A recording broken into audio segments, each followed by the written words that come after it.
There are several effective tools I'm going to teach you, each of which has been scientifically shown to help reduce the likelihood of bias. We pulled these together as a toolkit because no one tool can be a magic bullet that works in every situation. In this module, the goal is for you to learn how and why each tool works, and how they can work together synergistically, so that you can apply them thoughtfully in your own mind and life. The first three tools involve retraining reactions to change our automatic thought processes. Retraining reactions involves 3 steps: detect, reflect, and reject. You have to learn to detect the influence of stereotypes and biases, whether in the media, in yourself, or in interactions with others. Then, take a moment to reflect on the source of the stereotype and its effects on people. Last but not least, reject the stereotypic portrayal or thought to rehearse a different reaction. The first tool using these steps is to replace stereotypes with something more in line with your intentions. Think about the example of Sarah assuming the woman was a nurse rather than a doctor. Sarah was able to detect that she'd made a stereotypic assumption because the doctor pointed it out to her. She could then reflect on where that assumption came from, historical distributions of men and women to doctor and nurse roles in the media, and in her past experiences. Then, because Sarah didn't want to make assumptions based on gender, she could mentally reject that assumption and replace the stereotype with a new thought, affirming that women can be doctors. Replacing stereotypes involves rehearsal of another thought that matches how you'd prefer to think. You can affirm that you don't want to think in stereotypical ways.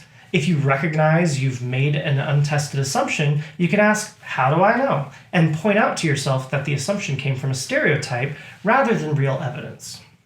You can also do this when consuming media.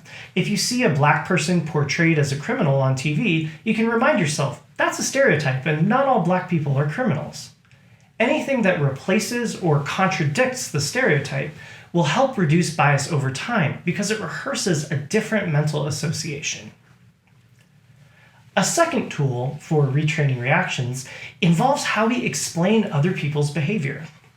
For instance, if a student fails a test, we're more likely to explain that failure using his personal characteristics, like saying he's not smart or he was lazy and didn't study. We're much less likely to think of aspects of the situation, like maybe his roommate was playing loud music all night and he didn't get any sleep. As it turns out, research has shown again and again that people assume that someone's personal characteristics are more responsible for their behavior than the situation is, even though situational factors actually play a huge role in human behavior. This general tendency is exacerbated when the person in question is a member of a stereotyped group. For instance, if the student who failed the test was black, the stereotype that black students aren't as smart makes people even more likely to assume he failed because he isn't smart.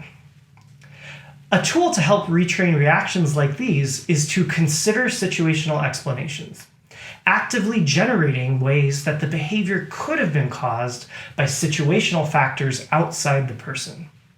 If you can retrain yourself to regularly consider the situational reasons for other people's behavior, you won't make as many quick, biased judgments about people.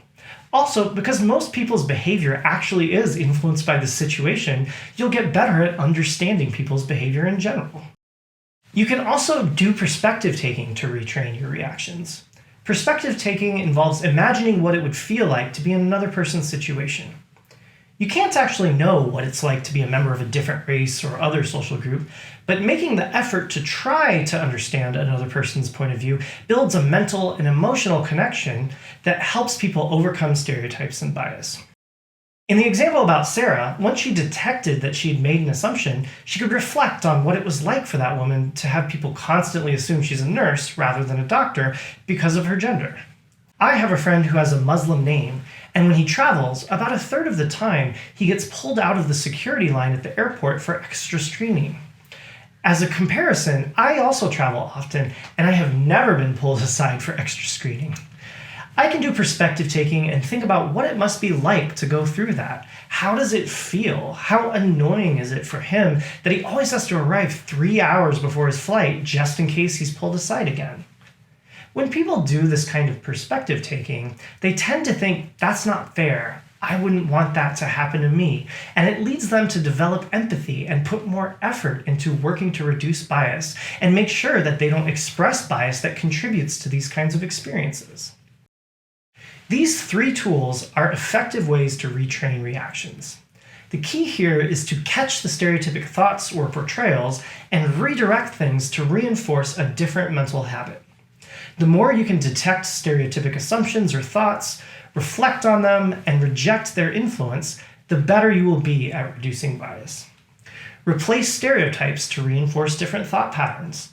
Consider situational explanations to help stop you from jumping to quick assumptions about others. And do perspective taking to help you forge emotional connections about how bias affects others.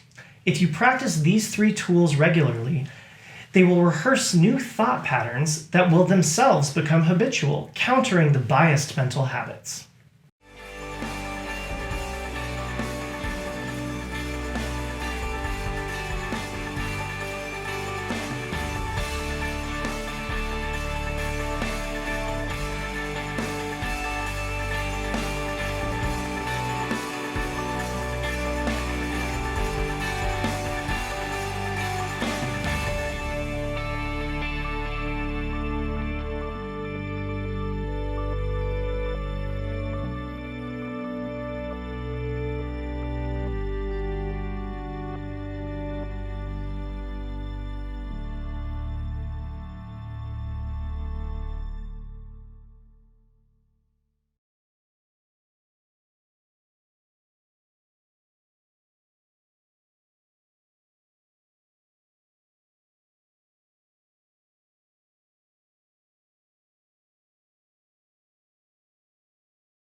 If you enjoyed this video, please give it a like and subscribe to our channel.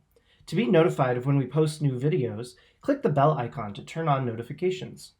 You can also go to biashabit.com to learn more, to donate, to sign up for our newsletter, or to contact us about evidence-based bias and DEI trainings. Thank you.